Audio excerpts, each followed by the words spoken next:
back, everyone, to another FTO Melee match.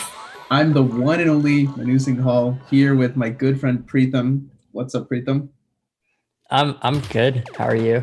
Pretty swell, but I'm about to be even sweller after watching this match of the Titans, Michael Larsen versus Calvin Nielson, T3 versus T6. A very exciting match. This is for basically top dog standing in Group C. Whoever wins is going to have the best chance of getting a good draw in the winner's bracket, although I believe both competitors do have some matchups with Kit that will be decided later. But yeah, pretty important match here regardless. Mm-hmm. So is there a chance for any kind of tiebreaker situation if, say, one of these competitors wins against Kit or loses against Kit? Yeah, so I think actually, if Kit, so Kit is still in it, by the way. He did have one loss to Vishwa. I think we saw that earlier last week. But I think if Kit wins against either of these two competitors coming up in a later match, I think he's actually will punch his ticket into the winner's bracket, which is pretty exciting. Although if that means that he does win against Michael, then we introduce some like tiebreaker situations to see who's going to be first seed versus who's going to be second seed, and those will be decided by the head-to-head. So Kit would actually end up top of the table. So pretty exciting. But Kit is a pretty heavy underdog as this match gets started. Yeah. And any thoughts on this matchup, Preetham? We have T3 versus T6, probably one of the closest matches we are going to see in the group stage. Yeah, I think you already said everything that you needed to. Like, this is a super close matchup. It's kind of the decider for who's going to make it into groups, what placement they're going to get, who gets top pick. So, a lot of stuff lying on this matchup. I'm super excited to see the results. How do you feel about their solving so far? Yeah, it looks like, I was about to comment on Calvin solving. I think Michael won that. But yeah, Michael started much later than Calvin did, and they stopped around the same time. So yeah, pretty good solving coming out from both, though. Maybe some slightly subpar solving coming from Michael. That's relative to him, of course, not relative to me. Relative to me, these guys are like they're about as far away from me as anyone could be, realistically. But I think Michael could be a bit further. I mean, the only people who could be further are maybe Dan and Tyler. So, how about this? I'm definitely further from you as you are to these guys, because I still don't know how to solve an FTO. Yeah, but like I feel like you're probably only like maybe an hour away, whereas like I'm from these guys are like easily like 50 hours. So I think I'm that perspective. Weeks away. You think about shipping? Well, maybe shipping. How about active? If you're active for maybe about an hour and a half, I think you can catch up to me. No sweat. Believe in the me who believes in you, Preetham. I think that comes from Jordan Lagon. Once again, Calvin going straight into the solve, barely using his inspection time. Yeah, Michael taking his time again. What's interesting to note here is both competitors have like pretty different color schemes. It looks like Calvin is using completely custom. Meanwhile, Michael is actually not solving.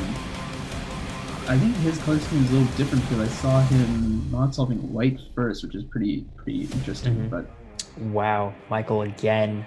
Yeah, with a 26 incredible solve. Yeah, really good solving coming out from Michael, and a pretty consistent solve from Calvin. 36-37, not bad. Yeah, definitely not. So I think it's a bit late to make our predictions right now, but do you think that Calvin has what it takes to pull through, maybe pull out a reverse sweep? Probably not a reverse sweep. I think he's just a little too deep in the hole for that. One solve even is looking pretty tough against Michael. We know that Michael is quite a consistent solver and one of the best there is. Even the 33 was kind of far off from his standards, I would say. We do see him warming up with a rather blocky cube. I'm not really sure is what that a is. Rubik's brand? Yeah, it might be the original, right? Because I feel like it looks tiled or something also. Yeah. Maybe he's getting hands were the original ready for Rubik's brands tiled? But not like the original. Okay. But like the more recent ones, I believe they were tiled. Yeah. Yes. So maybe he's getting his hands warmed up for any lockups that might happen. But we'll see. That is fair. Best way to practice for a bad cube is using a bad 3x3. Yeah, exactly. Because sometimes it's just like, oh, that 3x3 was so bad. This is so much better. I can spin so much faster. So were you saying that Michael usually solves gray center first? Actually, I think I was wrong when I said that. I think he is actually solving white first. It's just like from this angle, it looks like he isn't. That's really, really fast, right? Yeah, that was incredible. 3? That's an incredible solve. Meanwhile, Calvin having some trouble with the pop, and at this point, doesn't really matter. Unfortunate for Calvin, but I don't think a 23. I think even Calvin would say that's probably outside of his range. Yeah, I'm just taking a look at Michael's times here. His average of 5 is a 24, average 12.25. So yeah, definitely very consistent solver.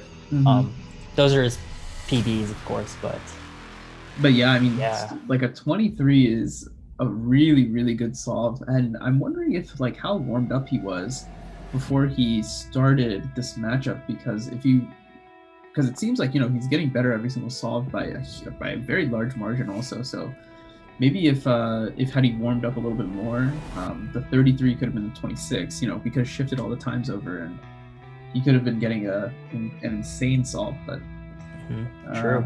I mean, 23 it's to like 23. Yeah, it's like we were talking about. That Rubik's brand cube really helped. Maybe Calvin should pick those up. But right. Yeah, good job to Michael. He's definitely in the driver's seat when it comes to the Group C standings, because he also had a very convincing 3-0 win versus Vishwa, and honestly, I think Kid is going to have a very difficult time getting one solve off against Michael, so he's looking poised to top the table with. He might not even lose a single solve, which would be pretty impressive. Not just top the table, but I think he's definitely a contender for even first place in the entire tournament. So that's going to be exciting to look forward to. Yep, and make sure to stay tuned in to CubersLive for all the exciting group match action to come. And the bracket.